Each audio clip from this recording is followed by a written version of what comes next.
बीते दिनों की बात है। मैं हमेशा की तरह ट्रेन में सफ़र कर रहा था। बारिश के कारण ट्रेन में भीड़ नहीं थी।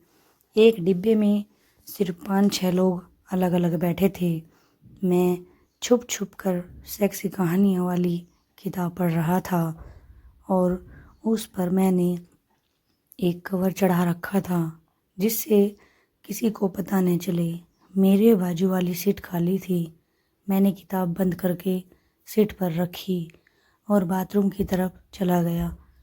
उतने में मुगल सराय स्टेशन आया। ट्रेन रुकी तब मुझे बाथरूम में ही किसी यात्री के ट्रेन में चढ़ने की आवाज़ सुनाई दी।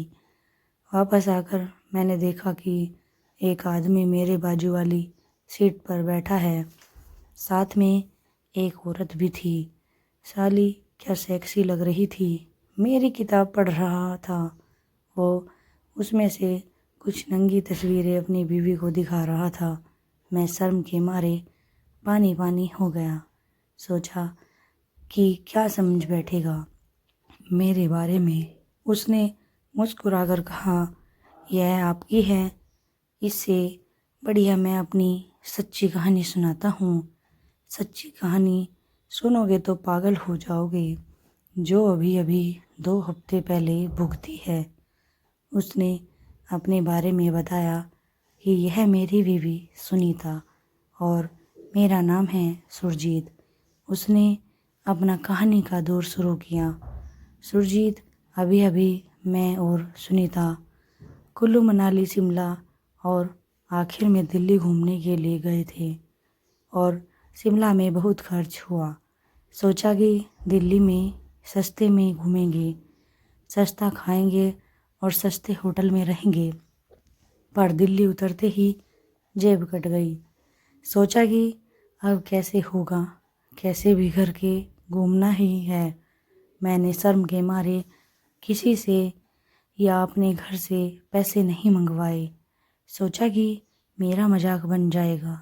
तभी मेरे दिमाग में एक शैतानी बात आई कि दुनिया में एक ही चीज़ कहीं पर भी बिक सकती है, वो है औरत का जिस्म।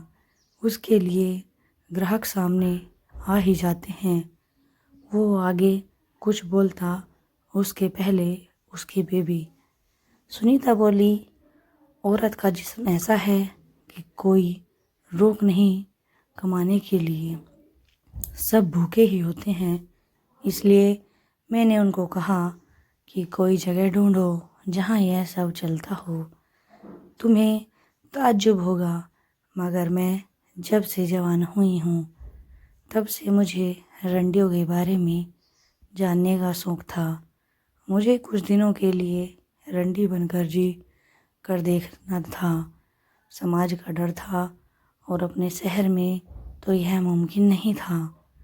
मैं जब अपने शहर में घूमने निकलती तो रंडियों के कोठे के पास आते ही नीचे अजीब सी खुजली शुरू होती और मैं सोचती कि ये रंडियाँ क्या करती होंगी मर्द को अंदर ले जाकर। मुझे समझ में नहीं आता था। सुरजीत और मुझे स्टेशन पर ही जीबी रोड का एक दलाल मिल गया। उसे मैंने दबी आवाज़ में पूछा कि कोई ऐसी जगह दिखाओ कि जहाँ जिस्म फरोशी बेरोक टोक चलती हो। मैंने अपने विचार उसे बताए तो वो ले गया एक कोठे पर। दलाल ने मेरी पहचान वहाँ की मालकिन से। वो बेफिक्र थी, बड़ी सेक्सी थी, 40 की होगी। दलाल, मौसी देखो, यह एक आदमी कुछ अजीब काम से आया है। यह आपसे बात करना चाहता है। नाचने कूदने का तुम क्या दूसरा काम लेकर आए हो? संजीत, मौसी मेरी एक समस्या है जो कि आप नहीं समझ सकती। मैं आपको बताता हूँ और वो तुम सुलझा सकती हो। मौसी, क्या ठीक से बात करो। सुरजीत, मौसी कोई कोने में चलते हैं जहाँ कोई हमें और हमारी बातों को ना सुन सके। जहाँ तुमसे मैं खुलकर बात कर सकूं। मौसी मुझे ऊपर वाले कमरे में ले गई। वहाँ रंडिया तैयार हो रही थी। उसका कोठा किसी आलीशान होटल से कम नहीं था। साफ सुथरा था और 6-7 कमरे थे जिसमें बड़े बड़े पलंग थे और दीवारों पर ग्राहकों को उकसाने वाली तस्वीरें थी। मौसी, ए लड़कियों, चलो बाहर जाओ, मुझे इससे खास बात करनी है।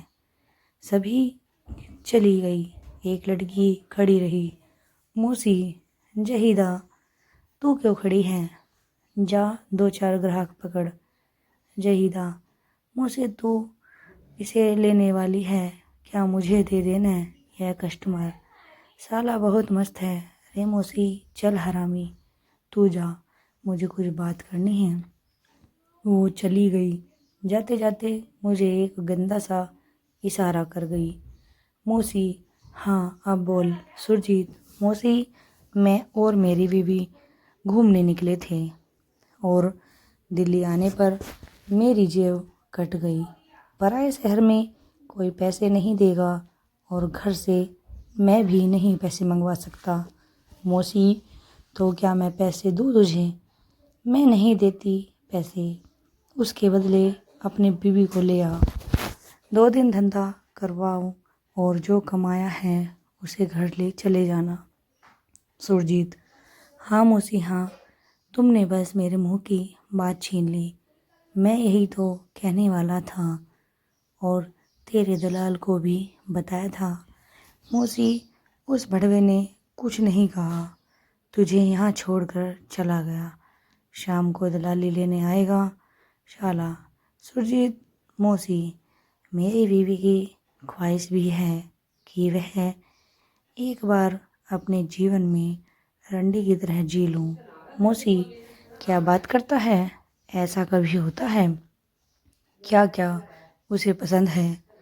मैं, अरे उसकी तो यह इच्छा है और उसने ही मौके का लाभ उठाना है।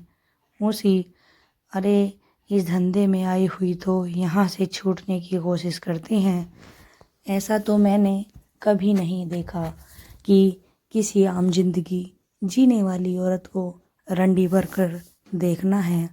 सुरजीत, हाँ मौसी, उसने कई बार यह बताया था और समाज के डर से अपने शहर में तो नहीं कर पाई ये सब कुछ। मौसी, हाँ ले आ उसको, देख लो तो सही कितना दम है उसमें। धंधे के लायक है भी क्या? कोई पसंद नहीं करेगा मेरे यहाँ। सुरजीत, अरे मौसी तू एक बार देख ले, मौसी तेरी इन रंडियों को पीछे छोड़ देगी। मौसी, यह बात है तो जल्दी ले आ, आज ही उसे रंडी होने का मज़ा देती हूँ और रंडी बनने का मज़ा भी देती हूँ। तेरी बातों से लगता है कि जितने दिन रहेगी रंडी बनकर कस्टमर को चूस लेगी साली। ऐसा सुनकर तुरंत वह सुरजीत स्टेशन पर पहुंचा। सुनीता ने चाय नाश्ता कर लिया था, मेरी राह देख रही थी।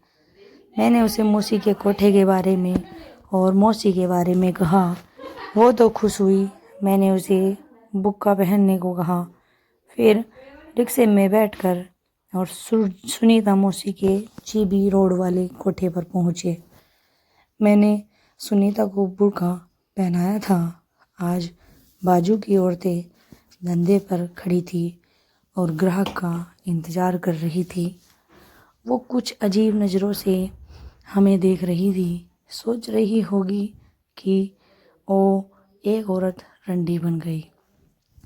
क्या हमने अपना सामान उतारा और कोठे के अंदर चल दिए। मौसी ने उसका बुर्का उठाया और तुरंत पूरा बुर्का निकालने को कहा। जाने वाले कस्टमर को कहती थी कि अगले कस्टमर को अंदर भेज दे और मुझे अपनी कमाई करने दे। दोस्तों, आज की हमारी कहानी कैसी लगी और ऐसी कहानी देखने के लिए हमारे चैनल को सब्सक्राइब करें और हमें कमेंट बॉक्स में कमेंट करके बताएं कि हमारी आज की ये कहानी कैसी लगी। दोस्तों हमारी वीडियो को ज़्यादा से ज़्यादा शेयर करें, लाइक करें, सब्सक्राइब करें। ओके दोस्तों, मिलते हैं नेक्स्ट वीडियो में। धन्यवाद।